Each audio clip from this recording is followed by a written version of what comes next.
The Adventures of Tom Sawyer by Mark Twain. Chapter 29. Huck Saves the Widow. The first thing Tom heard on Friday morning was a glad piece of news. Judge Thatcher's family had come back to town the night before. Both Injun Joe and the treasure sank into secondary importance for a moment, and Becky took the chief place in the boy's interest. He saw her, and they had an exhausting good time playing high spy and gully keeper with a crowd of their schoolmates. The day was completed and crowned in a peculiarly satisfactory way. Becky teased her mother to appoint the next day for the long-promised and long-delayed picnic, and she consented. The child's delight was boundless, and Tom's not more moderate.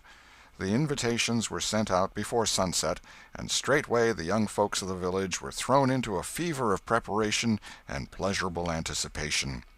Tom's excitement enabled him to keep awake until a pretty late hour, and he had good hopes of hearing Huck's mow and of having his treasure to astonish Becky and the picnickers with next day. But he was disappointed. No signal came that night. Morning came eventually, and by 10 or 11 o'clock a giddy and rollicking company were gathered at Judge Thatcher's, and everything was ready for a start. It was not the custom for elderly people to mar picnics with their presence. The children were considered safe enough under the wings of a few young ladies of 18 and a few young gentlemen of 23 or thereabouts. The old steam ferry-boat was chartered for the occasion. Presently the gay throng filed up the main street laden with provision baskets. Sid was sick and had to miss the fun. Mary remained at home to entertain him. The last thing Mrs. Thatcher said to Becky was, "You'll not get back till late. Perhaps you'd better stay all night with some of the girls that live near the ferry landing, child." "Then I'll stay with Susie Harper, Mama." "Very well. And mind and behave yourself, and don't be any trouble." Presently, as they tripped along, Tom said to Becky, "Say, I'll tell you what we'll do. Instead of going to Joe Harper's, we'll climb right up the hill and stop at the Widow Douglas's. She'll have ice cream. She has it most every day. Dead loads of it. And she'll be awful glad to have us." "Oh, that will be fun." Then Becky reflected a moment and said, "But what will Mama say?" "Well, how she'll ever know." The girl turned the idea over in her mind and said reluctantly, "I reckon it's wrong, but—" "But shucks, your mother won't know, and so what's the harm? All she wants is that you'll be safe, and I bet you she'd have said go there if she'd 'a' thought about it. I know she would." The Widow Douglas's splendid hospitality was a tempting bait. It and Tom's persuasions presently carried the day, so it was decided to say nothing to anybody about the night's program. Presently it occurred to Tom that maybe Huck might come in this very night and give the signal. The thought took a deal of the spirit out of his anticipation. Still, he could not bear to give up the fun at Widow Douglas's. And why should he give it up, he reasoned. The signal did not come the night before, so why should it be any more likely to come tonight? The sure fun of the evening outweighed the uncertain treasure, and, boylike, he determined to yield to the stronger inclination and not allow himself to think of the box of money another time that day. 3 miles below town the ferry-boat stopped at the mouth of the woody hollow and tied up. The crowd swarmed ashore, and soon the forest distances and craggy heights echoed far and near with shoutings and laughter. All the different ways of getting hot and tired were gone through with, and by the rovers straggled back to camp, fortified with responsible appetites, and then the destruction of the good things began. After the feast there was a refreshing season of rest and chat in the shade of spreading oaks. By and by somebody shouted, "Who's ready for the cave?" Everybody was. Bundles of candles were procured, and straightway there was a general scamper up the hill. The mouth of the cave was up the hillside, an opening shaped like a letter A. Its massive oaken door stood unbarred. Within was a small chamber, chilly as an ice-house, and walled by nature with solid limestone that was dewy with a cold sweat. It was romantic and mysterious to stand here in the deep gloom and look out upon the green valley shining in the sun. But the impressiveness of the situation quickly wore off, and the romping began again. The moment a candle was lighted there was a general rush upon the owner of it. A struggle and a gallant defense followed, but the candle was soon knocked down or blown out, and then there was a glad clamor of laughter and a new chase. But all things have an end. By and by the procession went filing down the steep descent of the main avenue, the flickering rank of lights dimly revealing the lofty walls of rock almost to their point of junction 60 feet overhead. This main avenue was not more than 8 or 10 feet wide. Every few steps other lofty and still narrower crevices branched from it on either hand, for McDougal's cave was but a vast labyrinth of crooked aisles that ran into each other and out again and led nowhere. It was said that one might wander days and nights together through its intricate tangle of rifts and chasms and never find the end of the cave, and that he might go down and still down into the earth, and it was just the same, labyrinth underneath labyrinth, and no end to any of them. No man knew the cave. That was an impossible thing. Most of the young men knew a portion of it, and it was not customary to venture much beyond this known portion.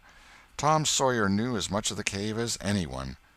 The procession moved along the main avenue some 3/4 of a mile, then groups and couples began to slip aside into branch avenues, fly along the dismal corridors, and take each other by surprise at points where the corridors joined again. Parties were able to elude each other for the space of half an hour without going beyond the known ground. By and by, one group after another came straggling back to the mouth of the cave, panting, hilarious, smeared from head to foot with tallow drippings, daubed with clay, and entirely delighted with the success of the day. Then they were astonished to find that they had been taking no note of time, and that night was about at hand. The clanging bell had been calling for half an hour. However, this sort of close to the day's adventures was romantic and therefore satisfactory. When the ferry-boat with her wild freight pushed into the stream, nobody cared sixpence for the wasted time but the captain of the craft. Huck was already upon his watch when the ferry-boat's lights went glinting past the wharf. He heard no noise on board, for the young people were as subdued and still as people usually are who are nearly tired to death. He wondered what boat it was, and why she did not stop at the wharf, and then he dropped her out of his mind and put his attention upon his business. The night was growing cloudy and dark. 10 o'clock came, and the noise of vehicles ceased. Scattered lights began to wink out. All straggling foot-passengers disappeared. The village betook itself to its slumbers, and left the small watcher alone with the silence and the ghosts. 11 o'clock came, and the tavern lights were put out. Darkness everywhere now. Huck waited what seemed a weary long time, but nothing happened. His faith was weakening. Was there any use? Was there really any use? Why not give it up and turn in? A noise fell upon his ear. He was all attention in an instant. The alley door closed softly. He sprang to the corner of the brick store. The next moment 2 men brushed by him, and one seemed to have something under his arm. It must be that box. So they were going to remove the treasurer. Why call Tom now? It would be absurd. The men would get away with the box and never be found again. No, he would stick to their wake and follow them. He would trust to the darkness for security from discovery. So, communing with himself, Huck stepped out and glided along behind the men, cat-like, with bare feet, allowing them to keep just far enough ahead not to be invisible. They moved up the river street 3 blocks, then turned to the left up a cross street. They went straight ahead, then, until they came to the path that led up Cardiff Hill. This they took. They passed by the old Welshman's house, halfway up the hill, without hesitating, and still climbed upward. Good, thought Huck, they will bury it in the old quarry. But they never stopped at the quarry. They passed on, up the summit. They plunged into the narrow path between the tall sumac bushes, and were at once hidden in the gloom.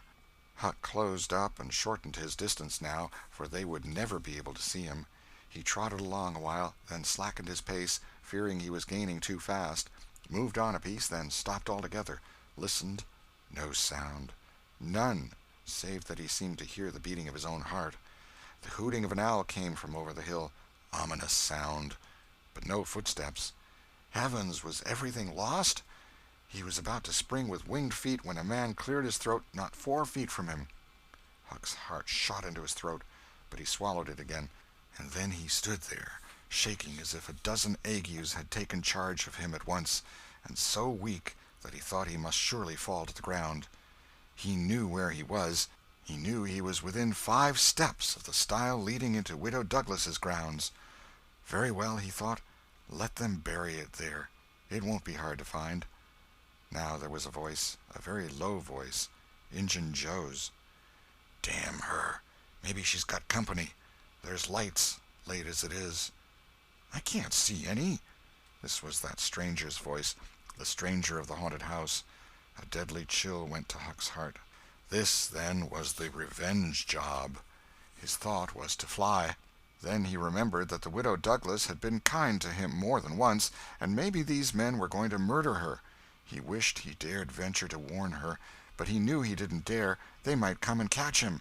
He thought all this and more in the moment that lapsed between the stranger's remark and Injun Joe's next, which was, "Because the bush is in your way. Now this way. Now you see, don't you?" "Yes. Well, there is company there, I reckon. Better give it up." "Give it up? And I just leaving this country forever? Give it up and maybe never have another chance? I tell you again, as I've told you before, I don't care for her swag. You may have it.